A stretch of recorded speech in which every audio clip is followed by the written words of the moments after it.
Have you ever sat across from the person you loved most and realized they'd already chosen someone else?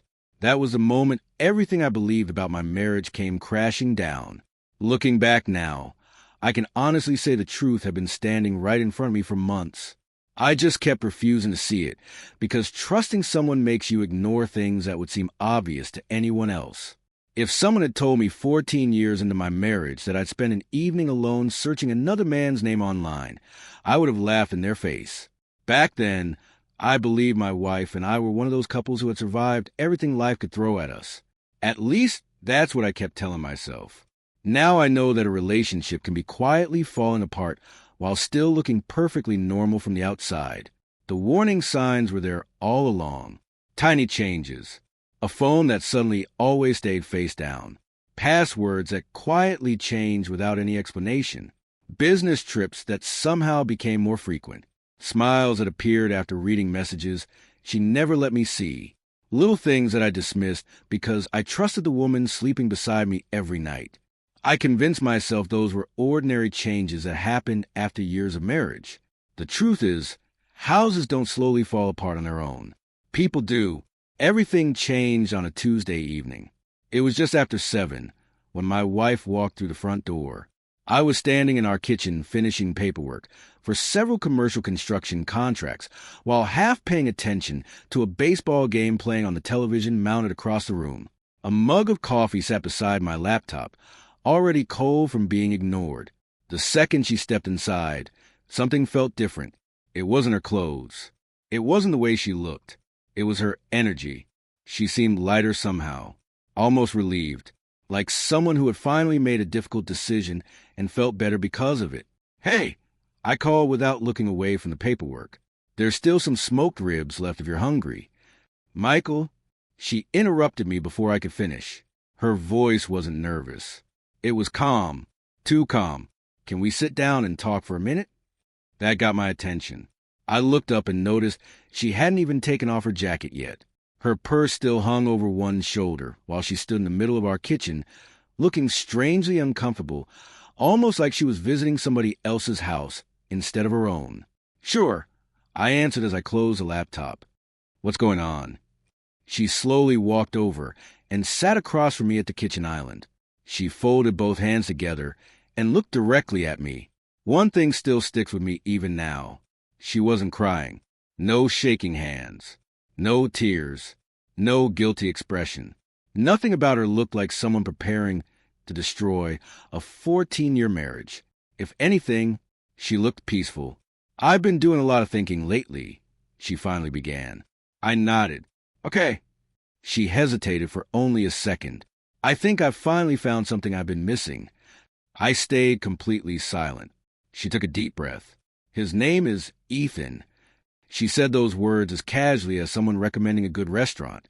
No emotion, no hesitation, just facts. We met during a personal growth retreat near Asheville back in March. I stared at her. "March." She quietly nodded. "It's July now, Rebecca." For months, for 4 entire months, she'd been lying to my face every single day. Somehow my voice stayed calm. "Who exactly is he?" "A life coach," she answered with a soft smile that instantly made my stomach turn. "He helps people reconnect with themselves. He teaches mindfulness, emotional healing, things like that." Then she smiled again. "He doesn't care about money, expensive houses, status, or any of the things people usually chase." While saying that, she casually waved one hand around our kitchen. Around the home I'd spent years building. Around the life I'd worked countless weekends to provide. I followed her gesture with my eyes before looking back at her. "He sounds incredible." She frowned. "You're making fun of me." "I'm really not." I calmly picked up my coffee and took another sip. "I'm honestly impressed. A man who doesn't care about money. That's pretty rare these days." She searched my face, trying to figure out whether I was serious. I smiled politely. "So," I asked quietly, "does Ethan happen to have a last name?" "Collins." I nodded once. "Ethan Collins." I repeated the name silently inside my head, locking it away exactly the way I remembered important details during business negotiations. Because deep down, Something told me I was going to need that name very soon. I didn't ask another question after that. There wasn't any point. Once someone admits they've been living a second life for months, the details don't really change anything. The betrayal is already sitting in front of you, looking you in the eye. Rebecca leaned forward slightly, almost like she expected me to argue with her. I didn't want to keep hiding it, she said softly. Sneaking around isn't who I am. That almost made me laugh. 4 months of lies. 4 months of secret trips. 4 months of deleting messages and inventing excuses. Apparently, in her mind, that didn't count as sneaking around anymore, because she'd finally decided to confess. I think we've changed, she continued. Maybe we've both known that for a while. I slowly raised one hand. I appreciate you telling me. She let out a long breath, the kind someone releases after expecting a terrible reaction and not getting one. She actually looked relieved, like she'd imagined screaming, crying, maybe even broken dishes. Instead, I was sitting there with a cup of cold coffee, acting like we were discussing next month's electric bill. So, she asked quietly, what happens now? I stood up, picked up my mug, and looked at her. I smiled, a real smile, just not one that reached my eyes. Now, I answered calmly, I'm going to finish watching the game. She stared at me. That's it. That's it. Aren't you angry? Good night, Rebecca. I walked upstairs without saying another word. I never looked back to see whether she was still sitting there. Honestly, I didn't care. That night, I sat alone in our bedroom, without turning on the lights. The room was completely silent, except for the air conditioner humming in the background. 14 years. 14 years together, and she just introduced another man to me as casually as if she'd been talking about a new neighbor. He's genuine. Those words kept repeating inside my head. I almost laughed. Almost. Instead, I reached for my phone. Not to call anyone. Not yet. I wanted answers. The first thing I opened wasn't social media. It wasn't Google. It was our joint banking account. She'd said March. So I scrolled back to March. It took less than 30 seconds. There it was. Blue Ridge Wellness Retreat. March 14th. I stared at the charge for several long seconds. That date hit me harder than anything she'd said downstairs. March 14th had been our anniversary weekend. I remembered sending flowers to the hotel, where she claimed she was attending a women's leadership conference. She'd texted me a heart emoji. Just a heart. Nothing else. While she was apparently spending that weekend with Ethan Collins. I kept scrolling. More charges appeared. Hotels I'd barely noticed because business travel wasn't unusual for either of us. Dinner receipts from upscale restaurants. Wine bars. Weekend cabin rentals. A jewelry purchase from a boutique downtown. Definitely not for me. Every transaction was another missing puzzle piece finally sliding into place. The evidence had been sitting in front of me the whole time. I just never thought to look. Then another realization hit me. Most of those expenses hadn't come from her personal account. They'd been paid using one of our shared business credit lines. In other words, she financed her affair with money I'd earned. I set the phone down, picked it up again, opened my contacts. My thumb stopped on one name, Jonathan Pierce. My attorney. More importantly, my friend. We'd worked together for almost 16 years. Every major real estate acquisition, every partnership agreement, every complicated contract my company had ever signed. If there was anyone I trusted when things became complicated, it was Jonathan. The clock read 9:52 p.m. Most people would have waited until morning. I didn't. I sent a simple message. Need to see you first thing tomorrow. Personal matter. Bring everything we'll need. For minutes later, my phone buzzed. 8 a.m. My office. That was Jonathan. Short, efficient, reliable. Exactly why I paid him what I did. I placed the phone on the nightstand and leaned back against the headboard. I was still wearing my work clothes. My watch was still on my wrist. I looked around the bedroom. 2 years earlier, we completely remodeled it because Rebecca wanted larger windows, custom hardwood flooring, and a vaulted ceiling. I remembered working extra weeks to make sure every upgrade fit into the budget without touching our investments. Funny how those little sacrifices never seem important until someone throws them away. I looked up at the ceiling she'd begged for. Then I thought about Ethan Collins, the man who supposedly didn't care about money.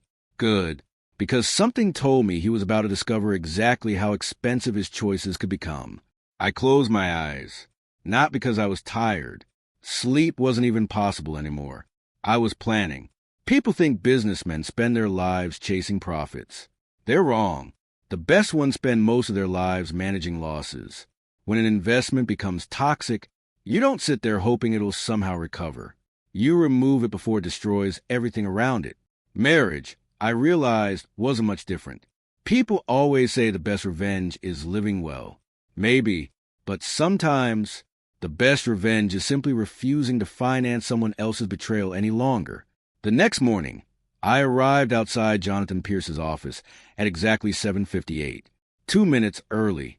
I had been arriving 2 minutes early my entire adult life.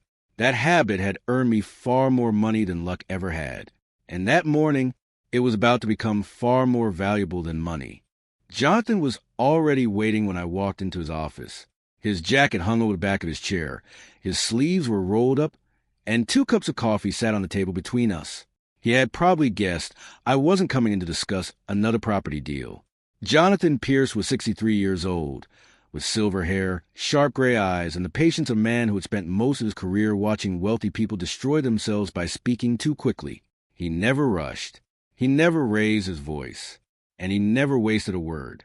He'd been beside me since my company, Whitmore Development Group, was nothing more than a borrowed desk, a second-hand laptop, and an idea everyone else thought was too ambitious.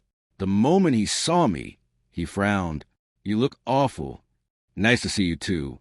He pointed toward the chair across from him. "Sit down and start talking." I took the coffee he prepared and wrapped both hands around it, even though the office was warm. Then I told him everything. I told him about Rebecca coming home the night before, about Ethan Collins, about the retreat near Asheville, about the 4 months of lies. I explained every charge I found in our joint accounts, the hotels, the dinners, the cabin rentals, the jewelry, and the fact that she'd used credit tied to my company to pay for parts of the affair. For nearly half an hour, Jonathan said nothing. He just listened. No judgment, no dramatic reactions, no useless comments about how sorry he was. When I finished, he removed his glasses and cleaned them slowly with cloth from his desk drawer. Then he looked at me. "How are you holding up?" I stared into my coffee, like a business owner who just discovered his partner has been stealing from him. Jonathan nodded once. "So, you're not here to save the marriage?" "No." "You're sure?" I was sure the moment she smiled while telling me his name. He leaned back in his chair. "All right, then we treat this like any other failing partnership. We identify the assets, protect what is legally yours, document everything, and avoid emotional decisions." That was exactly what I needed to hear. Not comfort. A plan. Jonathan opened a legal pad. "Walk me through the structure of your finances." Most married people don't think about the legal framework beneath their lives. They know who pays the mortgage. They know whose name is on the credit card.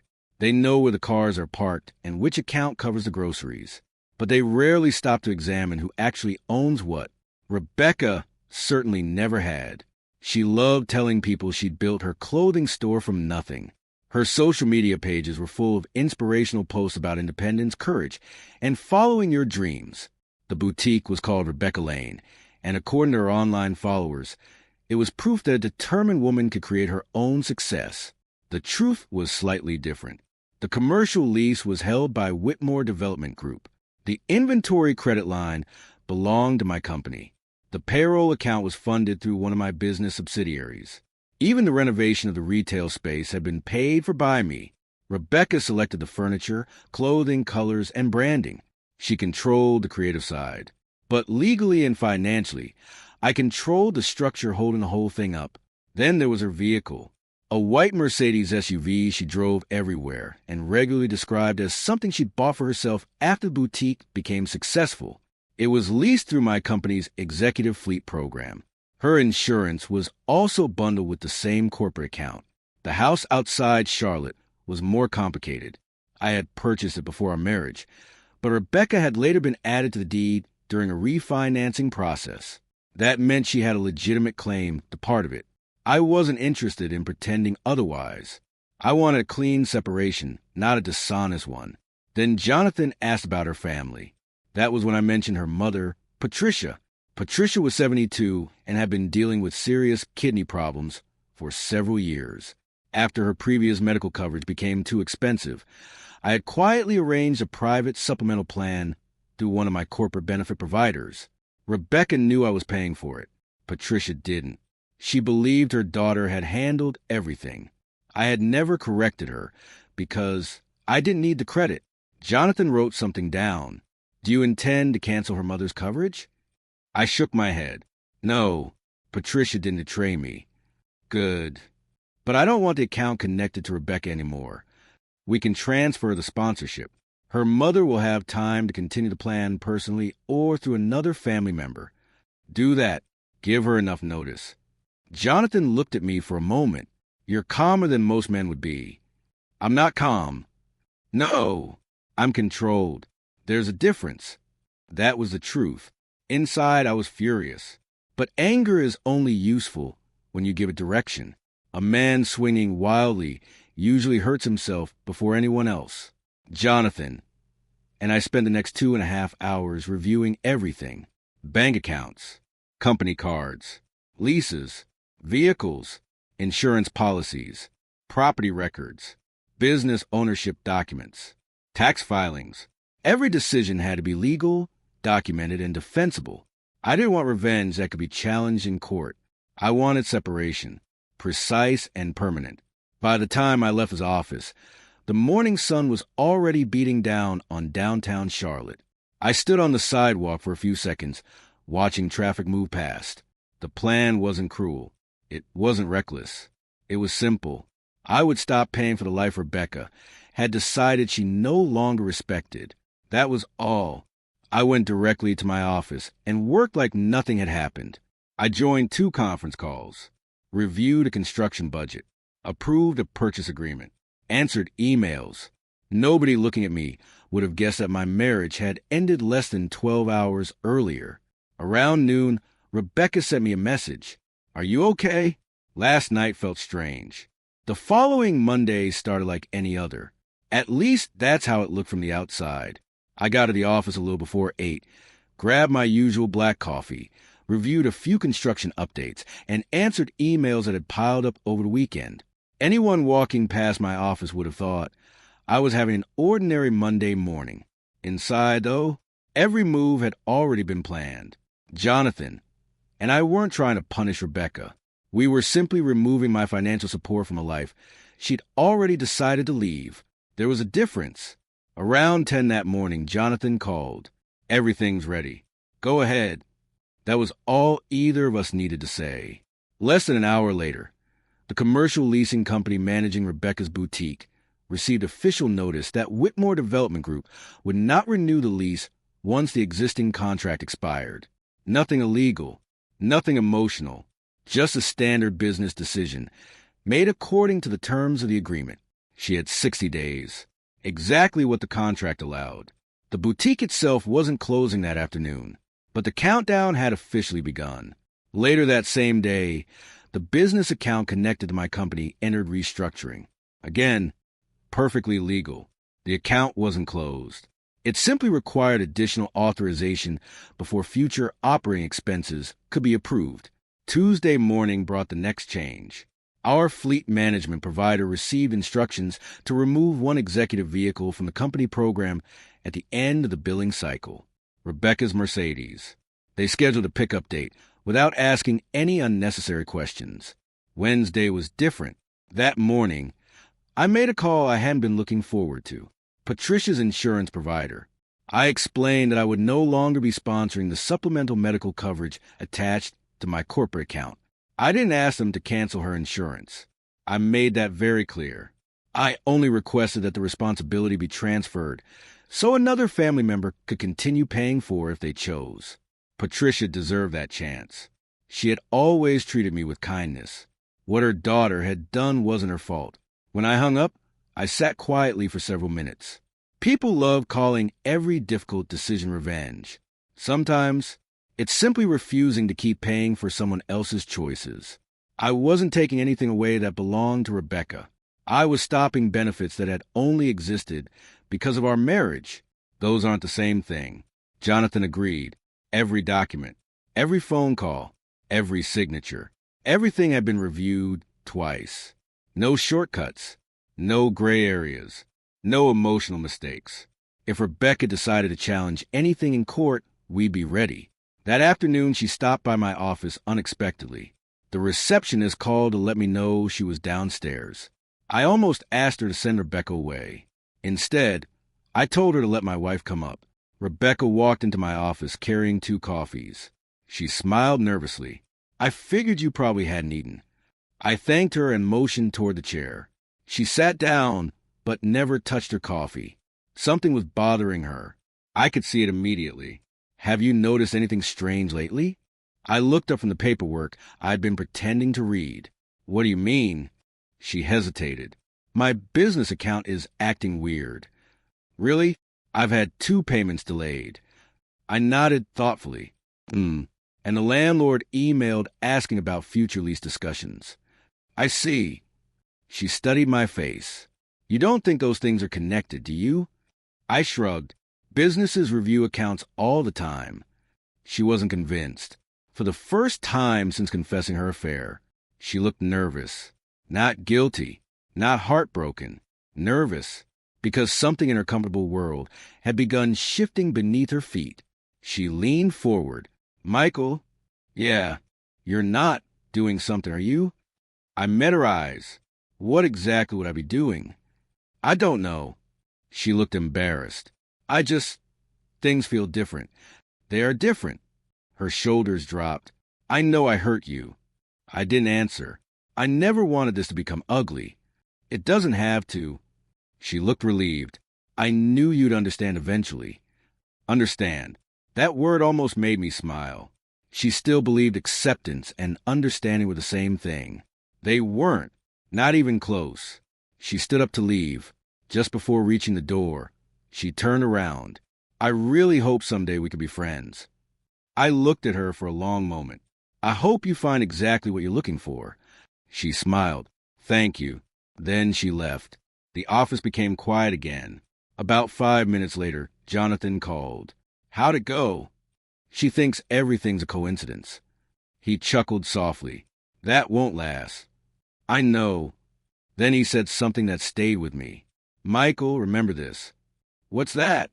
The people who betray, you almost always assume you'll keep protecting them. I thought about that after we hung up. He was right. Rebecca never imagined that all the invisible support holding her life together could disappear, because she'd never really noticed it was there.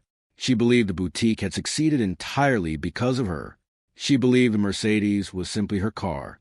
She believed the business accounts, the insurance, the financial stability, the comfortable lifestyle had somehow become permanent. People get used to security very quickly, especially when someone else is quietly carrying the weight. By Thursday afternoon, another report from Jonathan landed on my desk. Everything had gone smoothly. No legal issues. No unexpected complications. Every piece of the plan was unfolding exactly as we designed it. Then, just as I was closing my laptop for the day, Jonathan called again. This is where things get interesting. What happened? I think it's time we learn who Ethan Collins really is. I smiled for the first time all week. I was hoping you'd say that. Because deep down, I had a feeling Rebecca wasn't the first married woman who believed Ethan Collins was different. And if my instincts were right, she wouldn't be the last. Jonathan didn't waste time. By Friday morning, he'd already contacted a private investigator we both trusted for years. His name was Scott Mercer. Quiet guy, former state investigator. He had a tiny office above an old insurance agency outside downtown Charlotte. And he had a reputation for finding information other people overlooked. He wasn't cheap. He was worth every dollar. I met him that afternoon. He listened while I explained exactly one thing. I don't want anything illegal. Scott nodded. You won't get anything illegal. I don't want hacked phones. No, I don't want hidden cameras. No, I only want the truth. He leaned back in his chair. The truth is usually easier to find than people think. That turned out to be an understatement. 3 days later, Scott walked into Jonathan's office, carrying a thin manila folder. It wasn't thick. It didn't need to be. He placed it on the conference table and slid it toward me. I think you want to read this yourself. I opened it. The first page contained Ethan Collins' basic background. 45 years old, self-described life coach, motivational speaker, retreat organizer, no stable business headquarters, no significant assets, several limited liability companies that appeared and disappeared every couple of years. Nothing unusual until I turned the page. Scott had built a timeline. 6 years, for different states, 5 women. Every one of them had something in common. They were married, financially comfortable, professionally successful, and every relationship followed almost the exact same pattern. He met them during retreats or coaching programs. He convinced them they were emotionally neglected. He presented himself as someone who had escaped materialism. He talked constantly about authenticity, healing, and living with purpose. Eventually, money started flowing in his direction. Vacations, luxury cabins, vehicles, cash transfers labeled as business investments, expensive gifts. Then, once the financial support slowed down, so did Ethan's interest. He simply disappeared. Rebecca wasn't special. She was predictable. I kept reading. The most recent woman before Rebecca caught my attention. Laura Bennett, 40 years old, lived outside Nashville. Relationship lasted just over a year. Ended only after she'd emptied most of her savings helping Ethan launch a new coaching program. The program never existed. Scott looked at me. I spoke with her. You did. She agreed to tell her story if necessary. Jonathan raised an eyebrow. Willingly. Scott nodded. Immediately. That surprised me. Most people want to forget experiences like that. Apparently, Laura didn't. What happened? I asked. Scott folded his arms. According to her, Ethan convinced her husband didn't appreciate who she really was. That sounded familiar. He kept telling her she deserved someone who truly understood her. Even more familiar. He said money wasn't important. I almost laughed. Scott continued. But somehow she ended up paying for nearly everything. Jonathan looked over at me. Sound familiar? It was almost identical. Different woman. Same script. Scott pointed to another page. She estimates she spent close to $120,000 over 14 months. I stared at him. 120? He nodded. Travel. Hotels. Business expenses. Personal loans. Living costs. Ethan never directly demanded money. He simply made himself financially dependent until helping him felt natural. I slowly closed the folder. Rebecca believed she met a man unlike anyone else. The truth was far less romantic. She'd become another chapter in a story he'd already repeated multiple times. Jonathan leaned toward me. I think you should call Laura. You think she'll talk to me? I think she's been waiting for someone to ask. That evening I sat alone inside my truck in the parking garage beneath my office. The engine was off. Rain tapped softly against the windshield. I looked at the number Scott had written on the file. Then I pressed call. She answered after 4 rings. Hello, Laura? Yes. My name is Michael Carter. Silence. I'm calling because I think we have someone in common. Another pause. Then she quietly asked, Is it Ethan? Not. Who? Not. I don't know anyone by that name. She already knew. Yes. A long sigh came to the phone. Oh, no. I'm afraid so. Who is it this time? Those 6 words told me everything. Who is it this time? Not whether there was another woman. She already assumed there was. My wife. Laura stayed quiet for several seconds. Finally, she spoke. I'm sorry. So am I? I suppose he told her he doesn't care about money. I closed my eyes. He did. And that she's the first person who's ever truly understood him? Yes. Laura gave a sad little laugh. I heard those exact words. We talked for over an hour. I barely interrupted.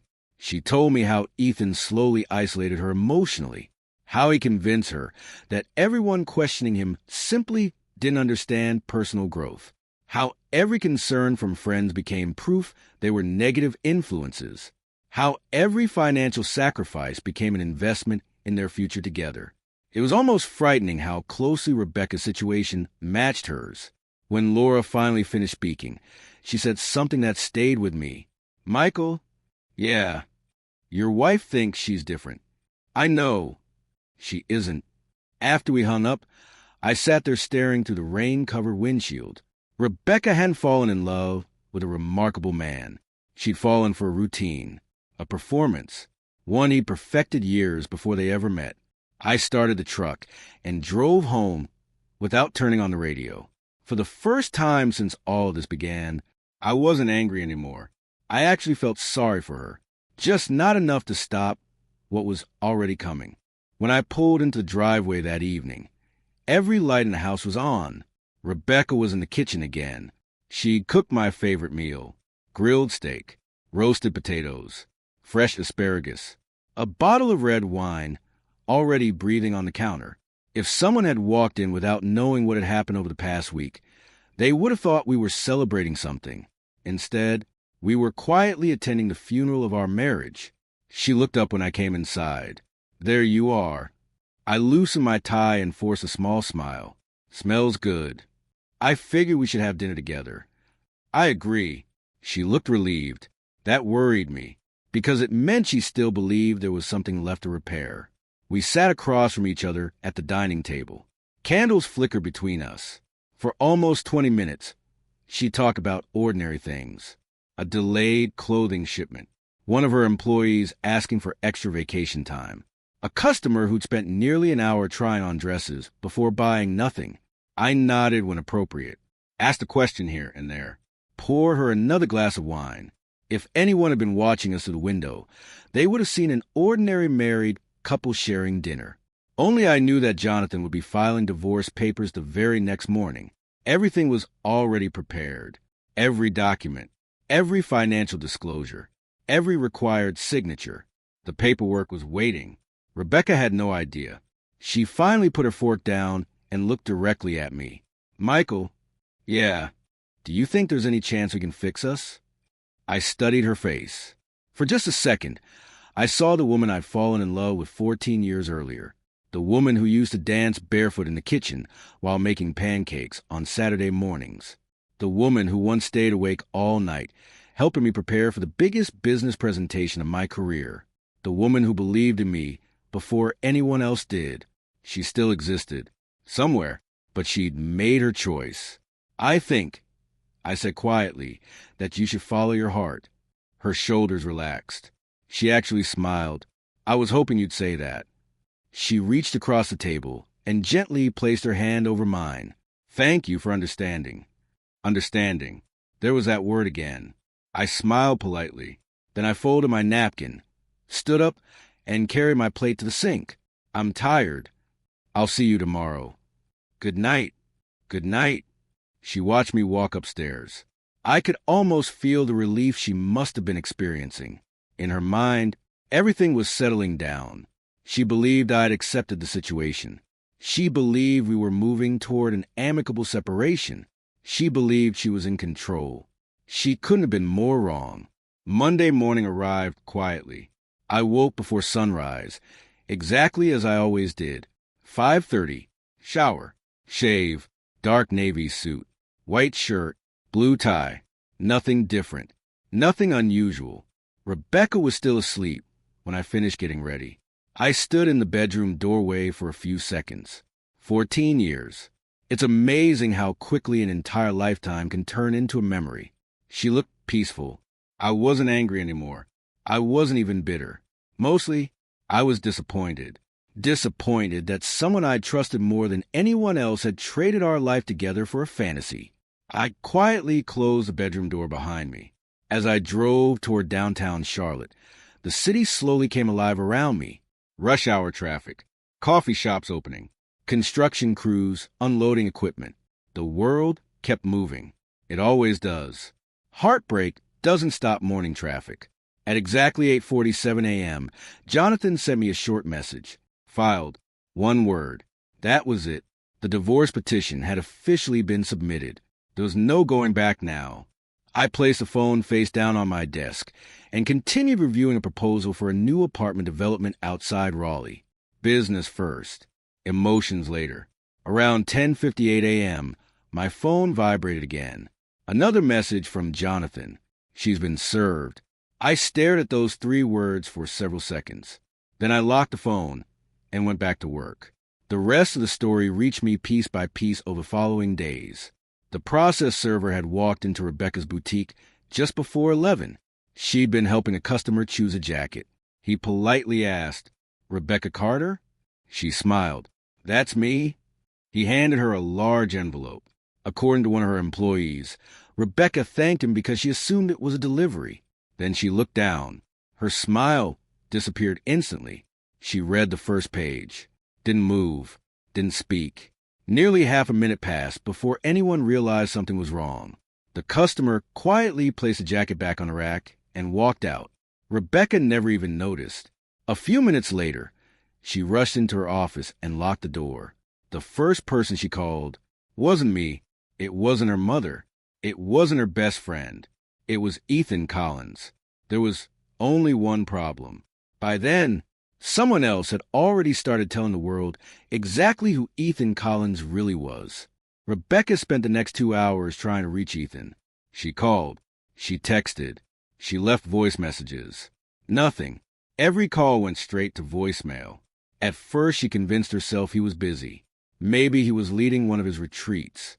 Maybe he was hiking somewhere without service. Maybe his phone had died. People will invent almost any explanation before accepting the obvious. By the end of the afternoon, she wasn't inventing excuses anymore. She was panicking. Around 6 that evening, my phone lit up with her name. I answered on the 3rd ring. "Hello." Her voice sounded nothing like it had the night she confessed. She was crying. Real tears this time. "Michael?" "Yes." "You filed for divorce?" "I did." "You didn't even tell me." I leaned back in my chair. I thought the paperwork explained it pretty clearly. There was silence. Then she whispered, I thought we were handling this peacefully." "We are. This doesn't feel peaceful." "No, Rebecca." "It feels official." She started crying harder. "You froze the credit accounts." "Yes." "The boutique lease." "I chose not to renew it." "My business account." "It belongs to my company." "My car." "It will be returned when the lease expires." She stopped talking. For the first time since this whole nightmare had begun, she was finally connecting the dots. "You planned all of this." I answered honestly, "Yes." "I can't believe you'd do this to me." That sentence almost made me laugh. "You can't believe I'd stop paying for the life you decided to leave?" "You know that's not what I mean." "Then tell me what you mean." "I made a mistake." I closed my eyes. "No." "What?" "You made hundreds of decisions." Silence. "A mistake is forgetting an anniversary. A mistake is taking the wrong exit on the highway. You chose another man every single day for 4 months. Those were decisions." She didn't answer. Instead, she quietly asked, "Can we please meet?" "Why?" "I need to explain." "You already did." "No." "You don't understand." "I understand perfectly." Another long pause. Finally, she whispered, "Please." Against my better judgment, I agreed, not because I believed anything would change, because I wanted closure. We met the following afternoon at a quiet coffee shop several miles from downtown. Neutral ground. No memories attached.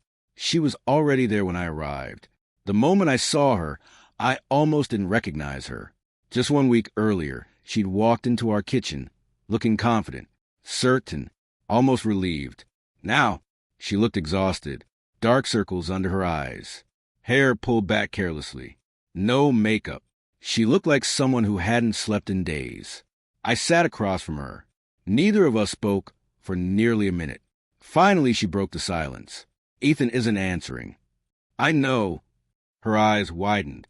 You know, I know a lot more than you think. She swallowed hard. He disappeared. I know. I don't understand. I do. She stared at me. What does that mean? Instead of answering, I reached into my briefcase and placed a thin folder on the table. She looked down. What is this? Read it. She slowly opened it. The first page contained Ethan's background. The second summarized the investigator's findings. The third listed the women who'd come before her. Names, cities, dates. Each story looked painfully familiar. She turned another page, then another. Her breathing became shallow. No. She kept reading. This can't be right. It is. He told me. I know what he told you. He said I was different. He told every one of them that. Tears rolled down her cheeks. No. He said he finally found someone who understood him. He said that too. She covered her mouth. This isn't possible. It is. She looked up at me with eyes full of disbelief. You hired someone to investigate him? I did. When? The night after you told me his name. She stared at me for several seconds. I know what you thought. I thought you didn't care. I cared enough to learn the truth. She lowered her head. I've ruined everything. Those words hung between us. For a long time, neither of us spoke. Finally, she whispered, I'm so sorry. I believed she meant it. I truly did. But regret doesn't erase consequences. And apologies don't rebuild trust. After several minutes, she quietly asked, Is there any chance at all, we can start over? I looked at the woman I'd shared 14 years with, the woman I'd once imagined growing old beside. Then I thought about every lie, every hotel, every dinner, every message she deleted. Every morning she'd kiss me goodbye before meeting another man. I answered as gently as I could. No. She closed her eyes. I stood up. Before leaving, I placed one business card beside the folder. Jonathan's. My attorney will make sure everything stays fair. Then I walked away. I never looked back. Some stories don't end with shouting. Some end with acceptance. And for the first time in weeks, I felt completely at peace. Laura Bennett had kept almost everything. Screenshots, bank records, hotel confirmations, photographs, emails, even voice messages Ethan had sent during the last weeks of their relationship. She hadn't saved them because she expected revenge. She'd saved them because, for a long time, she needed proof that she hadn't imagined what happened. When Ethan first disappeared, Laura blamed herself. She believed she'd been too demanding, too emotional, too suspicious. That was exactly what men like Ethan counted on. They left confusion behind and let the woman carry the guilt. But over time, Laura began to understand that the relationship hadn't failed. It had been designed to end the moment she stopped being useful. After our conversation, she decided she was finished hiding. She contacted 2 popular online pages that covered community stories, relationships, and local scandals in the Nashville and Charlotte areas. She didn't exaggerate. She didn't make wild accusations. She simply presented the evidence. Dates, messages, receipts, names, patterns. One of Ethan's old voice recordings was especially damaging. In it, he could clearly be heard telling Laura that he no longer needed her help because he'd found better opportunities. The recording lasted less than a minute. It was enough. The first story appeared online on Friday morning. By lunchtime, hundreds of people had shared it. By Saturday night, thousands had seen it. Other women began commenting. Some recognized Ethan from retreats. Some had attended his private coaching sessions. A few admitted he'd flirted with them while claiming he was helping them heal emotionally. Then another former partner came forward, and another.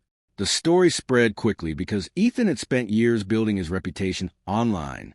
His social media pages were full of carefully staged photographs. Ethan meditating beside mountain lakes. Ethan speaking to small groups under expensive canvas tents. Ethan smiling beside quotes about honesty, courage, and living without material attachment. That carefully constructed image collapsed almost overnight. People began posting screenshots beneath his old inspirational messages. Every quote about authenticity became a joke. Every lecture about honesty brought another accusation. His retreat partners removed his name from their websites. 2 planned events were canceled. A wellness center outside Asheville announced that he would no longer be invited as a speaker. The man who had built his entire career around trust suddenly had none left. I didn't post anything. I didn't contact reporters. I didn't leave anonymous comments. I never touched the story. Laura didn't need me to. All I'd done was make one call to the right person. That was enough. Rebecca called me late Saturday evening. I was sitting on the back porch of a small furnished apartment I'd rented near Lake Norman while the divorce moved forward. I almost ignored the call. Then I answered. "What is it?" Her voice was weak. "Have you seen everything online?" "Yes. People are sending it to me." I said nothing. "My employees know." Again, I stayed quiet. "My friends know." "Rebecca, I don't know what you want me to say." She started crying. "I feel like everyone is looking at me." "They probably are." "How can you be so cold?" That question irritated me more than I expected. I'm not the one who introduced Ethan into our lives. I know. I'm not the one who spent 4 months lying. I know. And I'm not the one who told my spouse another person was more genuine while standing inside a house that spouse paid for. She went silent. For a few seconds, all I could hear was her breathing. Then she asked quietly, "Did you do this?" "No." "You found Laura?" "Yes." "So you started it." I gave one woman the opportunity to tell the truth. "You wanted to destroy him." "No, Rebecca. Ethan destroyed himself. Laura only brought the receipts." She cried harder. I didn't enjoy hearing it.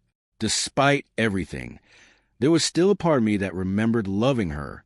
But sympathy wasn't the same as forgiveness. "I have to go," I said.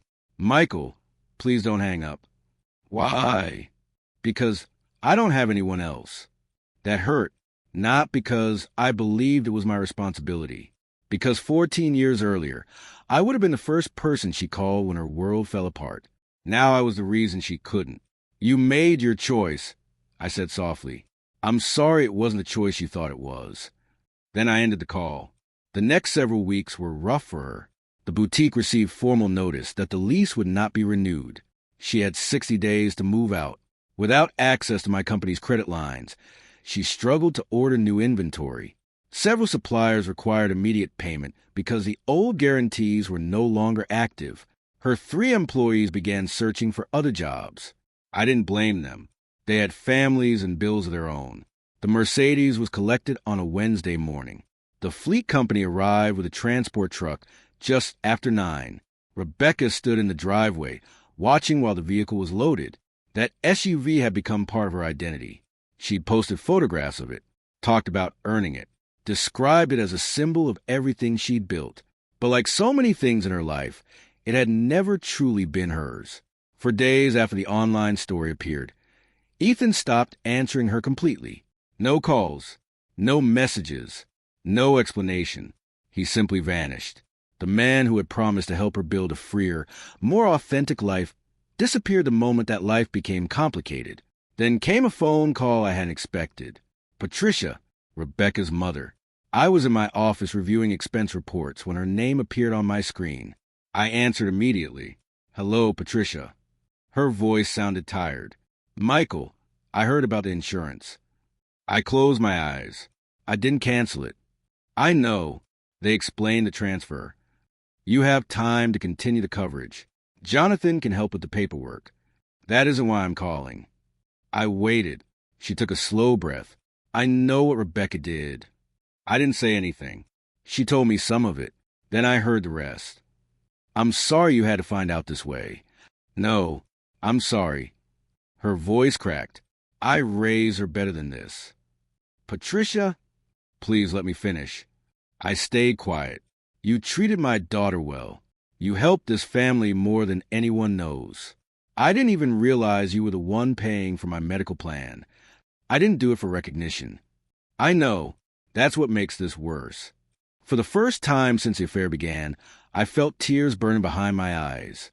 I had lost more than a wife. I had lost birthdays at Patricia's house, Thanksgiving dinners, Sunday phone calls, family stories I'd heard 100 times. When a marriage ends, entire branches of your life can disappear with it. Patricia cleared her throat. My son is helping me take over the insurance payments. Good.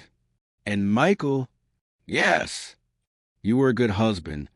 I looked out the office window at the Charlotte skyline. I tried to be. You were better than she deserved. I didn't know how to answer that, so I simply thanked her. After we hung up, I sat there for a long time. Some losses don't come from betrayal itself. They come from everything attached to the person who betrayed you. The divorce negotiations began the following month. Rebecca hired an attorney, a serious one. There were meetings in conference rooms where people spoke calmly about a marriage as if it were a collection of numbers. Property values, business ownership, accounts, debts, claims. Her lawyer argued that she deserved compensation for the boutique because she created the brand. Jonathan agreed that she had contributed creatively. Then he produced every company document showing who had funded it, leased the property, guaranteed the accounts, and absorbed the losses. The argument didn't disappear immediately, but it became much smaller.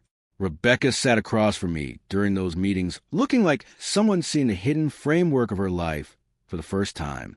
She had always believed she built everything alone. Now, page by page, she was learning how much of it had quietly rested on my shoulders. I didn't want to leave her with nothing. That wasn't the goal. She would receive what the law considered fair. Her portion from the sale of the house, her personal accounts, her belongings, a reasonable settlement. I wasn't interested in poverty. I was interested in freedom. And after 14 years of carrying someone who no longer valued me, freedom was starting to feel close. The divorce wasn't finalized overnight. People think marriages end the moment someone signs a document. They don't. The paperwork is usually the easiest part.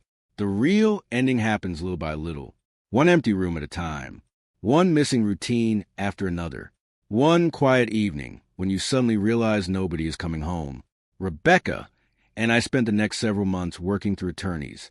There were meetings, financial disclosures, property appraisals, more paperwork than I ever imagined two people could generate after 14 years together.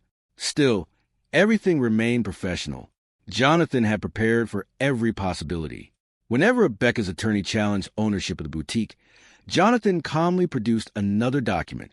When they questioned the company assets, he presented contracts. When they asked about business accounts, he showed operating agreements. Nothing emotional, just facts. Eventually, the arguments became shorter. There simply wasn't much left to dispute. The house was sold according to state law. Neither of us fought over it. We divided the proceeds fairly. She kept her personal belongings. I kept mine. Neither of us wanted furniture that reminded us of what we'd lost. The day we signed the final documents was cold and gray. Rebecca arrived alone. I almost didn't recognize her. She looked thinner than I remembered, older somehow, not because of age, because regret has a way of changing a person's face. We signed the last page in silence. When everything was finished, she slowly stood up. So, I nodded. So, she held the folder against her chest. I never imagined it would end like this. Neither did I. She looked at me for several long seconds. I really am sorry. This time I believe her completely. Months earlier she had been sorry because everything around her was collapsing. Now, she was sorry because she finally understood what she'd thrown away. Unfortunately, some lessons arrive after there is nothing left to save. I hope someday you can forgive me. I thought about that before answering. I already have. She looked surprised. You have? I forgave you a long time ago. A small smile appeared on her face. Then I finished my sentence. But forgiveness doesn't mean I want my old life back. The smile disappeared. She nodded slowly. I understand. I think you do. We walked out of the courthouse together. At the bottom of the steps, we stopped. For 14 years, I would have kissed her goodbye. That day, we simply looked at each other. Take care of yourself, Rebecca. You too, Michael. Then we walked in opposite directions. Neither of us turned around. A few weeks later, I heard the last piece of news about Ethan Collins. He'd quietly left North Carolina. Apparently, he'd moved to Arizona and started advertising himself under a slightly different business name. New website, new logo, new promises, different city. Same man. People like Ethan almost never change. They simply relocate. They find a new audience. They tell the same stories. They look for someone else willing to believe them. Fortunately, the internet remembers more than people think. Within weeks, former clients began posting links to the old articles. His new business page is filled with comments from people warning others to stay away. He disappeared again. After that, I stopped paying attention. His life was no longer my concern. As for Rebecca, the boutique eventually closed.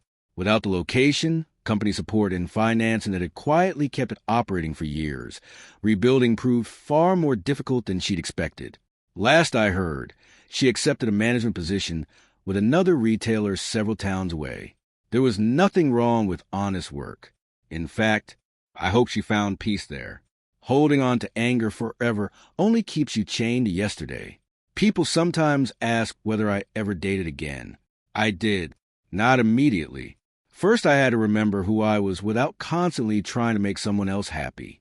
For years, my schedule had revolved around another person's dreams, another person's plans, another person's happiness. For the first time in a very long while, I started making decisions for myself. I traveled, visited places I'd always postponed because work or family came first, spent weekends fishing again, reconnected with old friends I'd slowly drifted away from over the years, even started coaching a youth baseball team like I'd always wanted. Life became surprisingly quiet, not lonely, peaceful. There's a difference. One Saturday afternoon, I found myself sitting on the porch of a small lake house I'd recently purchased. Nothing extravagant, just enough space for a fishing boat, a rocking chair, and sunsets that reminded me there was still beauty left in the world. I realized something that day. Rebecca hadn't destroyed my life. She had only ended one chapter. The rest of the story was still mine to write. Looking back now, I don't think the biggest lesson was about betrayal. It was about self-respect. Love should never require you to abandon your own value. Trust should never mean ignoring obvious truths. And generosity should never become permission for someone to take advantage of your kindness. For years, I believed being a good husband meant sacrificing whatever was necessary. Now I understand something different. Being a good man also means knowing when to walk away. People often repeat the saying that living well is the best revenge. I finally think they're right, not because the other person suffers, but because you stop allowing their choices to define your future. Rebecca chose Ethan. I chose peace. And looking back, I know which one of us made the better investment. Thank you for staying with me through this story. If it meant something to you, I'd really appreciate it if you'd leave a like and tell me where you're watching from. Now I want to ask you something. If you discovered your spouse had been secretly building a new life with someone else, would you walk away quietly like I did? Or would you have handled everything differently? Let me know in the comments.